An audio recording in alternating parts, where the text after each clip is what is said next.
Bonjour tout le monde, aujourd'hui je reviens pour vous présenter C'est lundi que lisez-vous, pour vous présenter mes lectures passées, mes lectures en cours et mes lectures à venir. On va commencer tout d'abord par mes lectures passées. Alors j'ai lu Si je reste de Gaël Formal, édité aux éditions Pocket.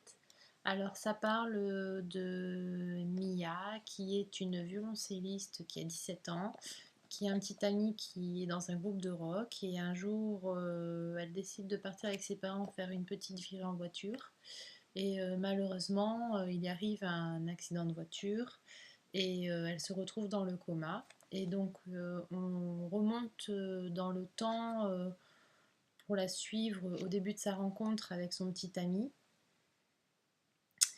et on la suit en même temps au cours de son passage à l'hôpital. Voilà. Donc, bon, moi, ce qui m'a dérangé, c'est que sur le livre, il est écrit, je ne sais pas si vous voyez bien, le livre le plus émouvant depuis Twilight.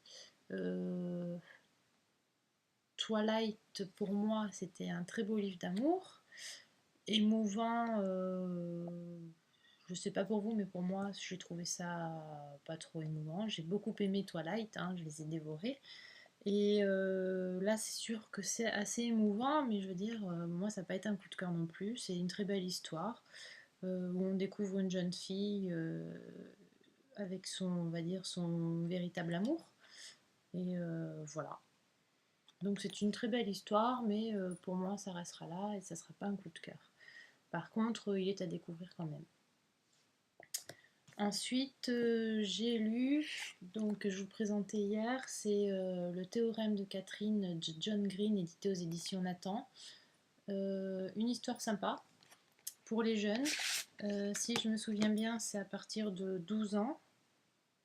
Donc en fait, on suit Colin, qui est tombé 19 fois amoureux de 19 filles qui s'appelaient Catherine, écrit de la même manière, et il s'est fait larguer des 19 fois.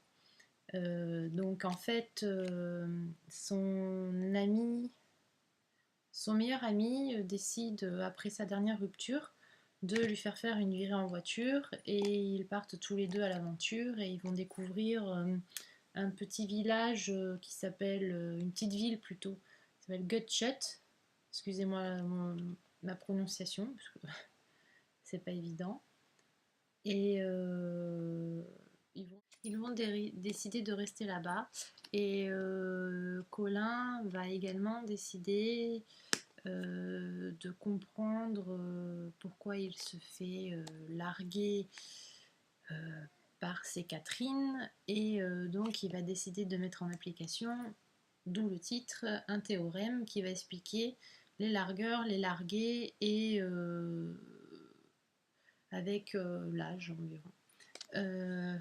Heureusement que, donc ce que j'ai aimé plutôt, c'est que quand vous lisez, vous avez des petites annotations qui se trouvent ici. Là, ici, pardon. Pour vous expliquer en fait certaines expressions ou des calculs. Donc au niveau des calculs, on se retrouve voilà, avec des abscisses, tout ça. Moi, je suis pas matheuse du tout. Donc je vous dirais que quand il y avait des explications sur les graphiques, je les zappais. Et puis à la fin, on a un appendice également qui explique les maths et les éléments de la minute, comme il appelle ça, Eureka. Je vous en dirai un peu plus dans ma chronique qu'il faut que je fasse, que je n'ai pas encore le temps d'écrire. J'ai trouvé ça assez sympa à lire, donc très vite, hein. Il y a 279 pages. J'ai bien aimé, ça a été une lecture rapide, légère, adaptée aux ados en fait, aux jeunes adultes, donc c'était sympa à découvrir. Je vous en dirai plus, donc, comme je le disais dans ma chronique. Ensuite, ce que je suis en train de lire, c'est Dark Shadow de Lara Parker aux éditions Michel Lafon. Donc, comme je le présentais hier, c'est un partenariat avec Livre Addict et les éditions Michel Lafon. Ça concerne le film qui vient de sortir au cinéma de Tim Burton avec Johnny Depp. J'avais très hâte de le lire. Bon, j'en suis au tout début, hein. Je l'ai commencé hier soir. Voilà, j'en suis à la page 18, donc sur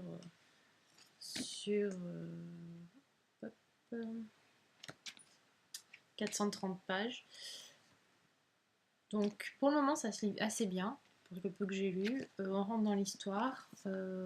Ça parle en fait de Barnabas qui a conquis le cœur d'une femme et il a décidé de la quitter pour une autre. Et en fait, la femme qu'il a quittée fait de la magie noire et il va se retrouver condamné à l'éternité en étant transformé en vampire. Donc ça promet, j'aime bien. À ce qui paraît, il y a des bons échos. J'ai pas lu vraiment les chroniques, ni j'ai voulu voir les avis sur le film parce que je voulais faire véritablement mon avis.